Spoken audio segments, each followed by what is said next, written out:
Old Norse literature about Vikings is filled with famous last stands, audacious last words, death songs, and defiance.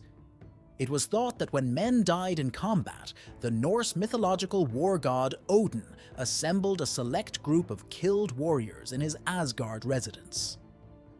The legendary Hall of Odin, known as Valhalla, was a haven for warriors made of spear shafts and covered in shields.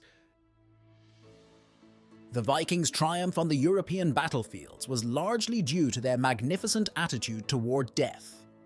This fatalistic Viking mindset gave them a psychological advantage that let them battle bravely, akin to a death cult. Valhalla, a warrior's paradise. According to Viking mythology, when a warrior fell on the battlefield, he was greeted by a Valkyrie, a supernatural female figure. While guiding spear points and arrows into the bodies of some warriors, Valkyries shielded other fighters. The agency of these fateful women, rather than military prowess, determined battles in the minds of the Vikings. Mythical Valkyries guided the Einherjar, the dead warriors, from the battlefield to Odin's opulent palace. Valhalla, the promised land of a Viking warrior, was constructed out of armor and weapons. The spectacular construction of Valhalla is depicted in the Poetic Edda, an anthology of myths and heroic tales composed in 13th century Iceland. Spear shafts the building has for rafters, it's roofed with shields, mailcoats are strewn on the benches. Writings state that an eagle hovered over a wolf that hung above Valhalla's western entryway. Germanic beasts of battle, as these creatures are known, signal that a fight is impending. This approaching conflict was the fabled War of Ragnarok, which the Vikings thought would eventually take place. Ragnarok is like Armageddon, the battle at the end of the world. In it, the gods and their human allies will march out to fight against the frost giants and the fire giants, the trolls and the monsters.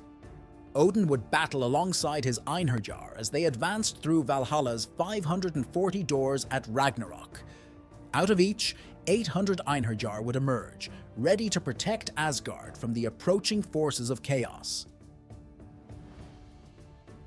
Odin is aware that Ragnarok will occur. His Einherjar in Valhalla practice for the occasion by fighting every day. The Edda describes how the dead from these wars were quickly raised to life again.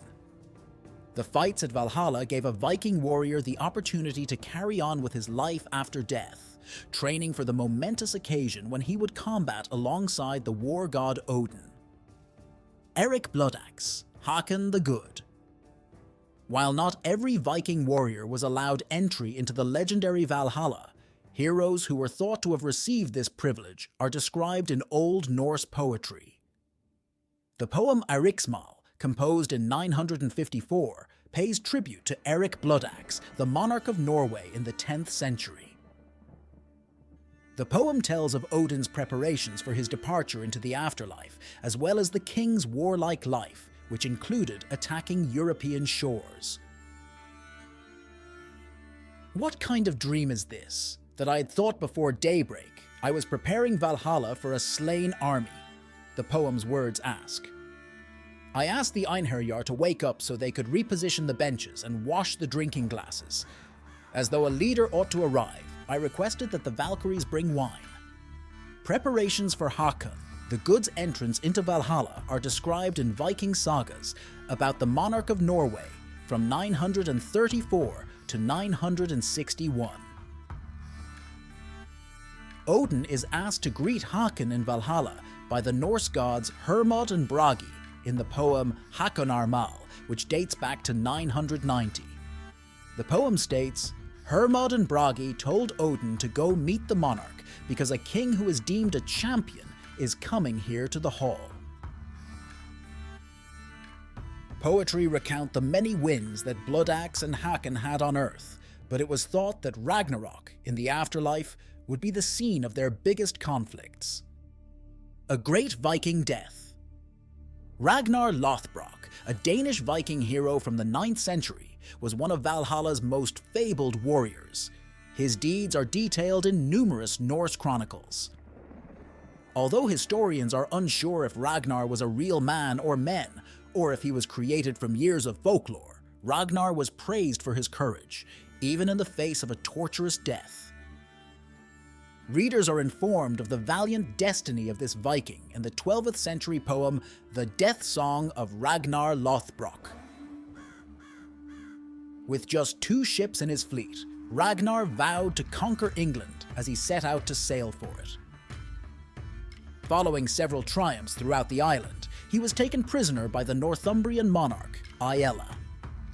In the hopes that Ragnar would die a slow and agonizing death, the king had him thrown into a pit of snakes.